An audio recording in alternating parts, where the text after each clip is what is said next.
Today's Balk Dirty to Me recap is brought to you by North Fulton Phallus Palace. In baseball, even the best hitters' bats go cold.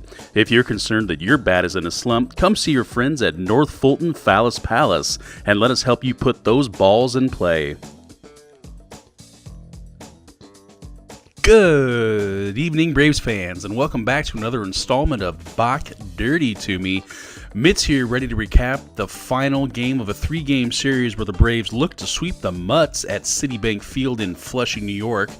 Trotting out their ace, Julio Teheran, looking to rebound from a short outing during his last start due to what was eventually diagnosed as a mild lat strain. Teheran will be facing MLB veteran Jason Vargas, who also looks to get things back on track after a rough outing against the Padres in San Diego, where he lasted only 3 2/3 innings, allowing 9 runs on 9 hits. In the top of the first, Ozzie gets an infield hit to start the game, beating out a throw by Ahmed Rosario from deep short, proving speed does in fact kill.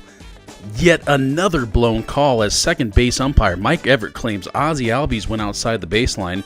The MLB really needs to have a talk with their umpiring crews to review the definition of what is and what is not a baseline. The bad call immediately cost the Braves a run as Markakis doubles in Freeman in the next Braves at bat. Bonsai! Kurt the Dirt Suzuki deposits a perfectly good baseball into the left field seats, making it 3-0 Braves, telling umpire Mike Everett to stick that botched call up his ass and keep the run, cause we don't need it, grasshopper. Great signs from Julio in the bottom of the first as he makes a nice and easy 11-pitch 1-2-3 inning to close out the first frame. Teheran records his first hit of the year as he farts one into short center, but that would be all for the Braves in the top of 2. Bottom of the second, Julio is back on the bump and ready to do his second inning dance. Wasting no time, he again mows through the batting order. Just call him a hybrid because he is on conservation mode. In the top of 3, Acuna strokes a single but hands it over as he's caught stealing. Greatness and youth all rolled into one on that play. Other than a bloop single by Steady Eddie Nick Markakis, the Braves come up empty in the third, as Vargas seems to have settled down after a shaky first. Bottom 3, third verse, same as the first and second, as Julio keeps rolling, shutting down the Mets in the third inning. Top 4, Charlie Culberson turns back the clock, laying down a vintage bunt hit, seeing that the third baseman was playing way back, perfectly executing a lost art form. Ultimately, the Braves would strand a pair of runners as Mets starting pitcher Jason Vargas works his way back in and out of trouble.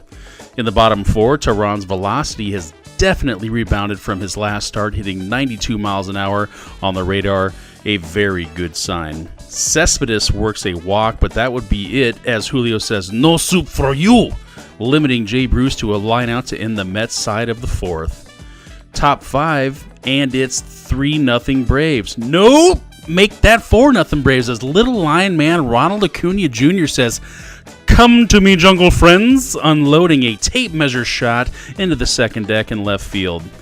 Now Nick the Greek gets into the action saying, "Are you not entertained?" firing a blast of his own over the right field center wall for his 5th of the season, making it 6-0. Teheran pokes a hit through the first base side for his second hit of the day and the season.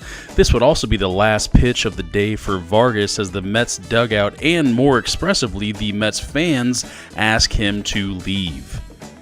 The Mets call Matt Harvey from the bullpen, and with a surprised look on his face, he sets down his mixed drink, looking around and mouthing the words, "Me?" Mets do in fact stop the bleeding, and we head to the bottom of the 5th.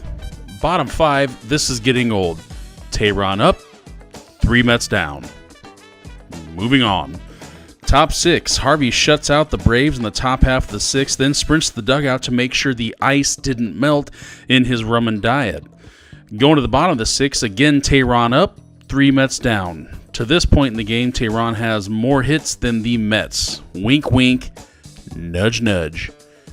Top 7, Harvey wobbles out to first base, mistaking it for the mound to start the 7th, but Adrian Gonzalez, being the great teammate he is, guides him to the bump. 3 walks later, oh my, the Wizard of Ozzy just said, "Ding dong, that pitch is dead." possible double vision has set in for the drunk night as he was all over the place, walking 3 batters and giving up 5 runs before the Mets are forced to go to Blevins as the Barbarians of Citi Field are at the gate and ready to burn it down. There are some boos going on in New York City today. Bottom 7 and shit. A clean double by Asdrubal Cabrera kills the no-hit bid. As per usual, when a no-hit is broken up late in the game, things tend to get interesting. Julio, with 2 outs, has now found himself staring at a bases-load situation. That was as far as the Mets would go as Atlanta wiggled off the hook and preserved the shutout through 7. Caught an image of Tehran in the dugout with his hat off, and he is a dead ringer for Kid from Kid and Play, displaying some serious height on his due. Top 8 and bottom 8 is easy. It's easy like Sunday morning, as there is nothing going on but the rent. In the top of the 9th, Mets bring out guest celebrity pitcher and Atlanta native Tyler Perry to try his hand against the hot Braves, and he does just that, saying, "Nothing happens at Big Mama's house because my stuff is just a nasty." In the bottom of the 9th, youngster Max Fried gets a chance to shut everything down and put a ribbon on a beautiful win and a sweep today for the Braves, and he does so, giving up 1 walk and striking out 3, getting that done. Final line on today's game, Tehran gets the win in an impressive fashion while Vargas suffers another nasty loss. Tehran went 7 innings, allowing 2 hits and 2 walks, no runs, and punches out 6, getting his first 2 hits of the season as well as and a sac bunt and sac fly. Tehran came to play. Vargas went 4 2/3 innings, allowing 11 hits, 6 runs, 2 walks, and 3 strikeouts. A tough outing, to say the least. Suzuki, Acuna, Markakis, and Albies all get a good light jog around the bags as each of them go deep today. I looked for some Mets offensive stats, and there were not any. Still looking. So the Braves roll today, completing the sweep of the NL East foe. And now Atlanta heads back to SunTrust Park to start a 3-game set with the Giants, with Mike Foltynewicz towing it up against Chris Stratton as they will get the party started. First pitch is at 7:35 Eastern. On a side note, recent Braves pickup Jose Bautista was not in AAA Gwinnett's lineup tonight, leading to speculate that he will join the big league squad Friday to take on San Francisco. So stay tuned as the Braves keep rolling and Ronald Acuna Jr. makes his much-anticipated debut at SunTrust Park. Until next time on Balk Dirty to Me, this is Mitz saying play ball.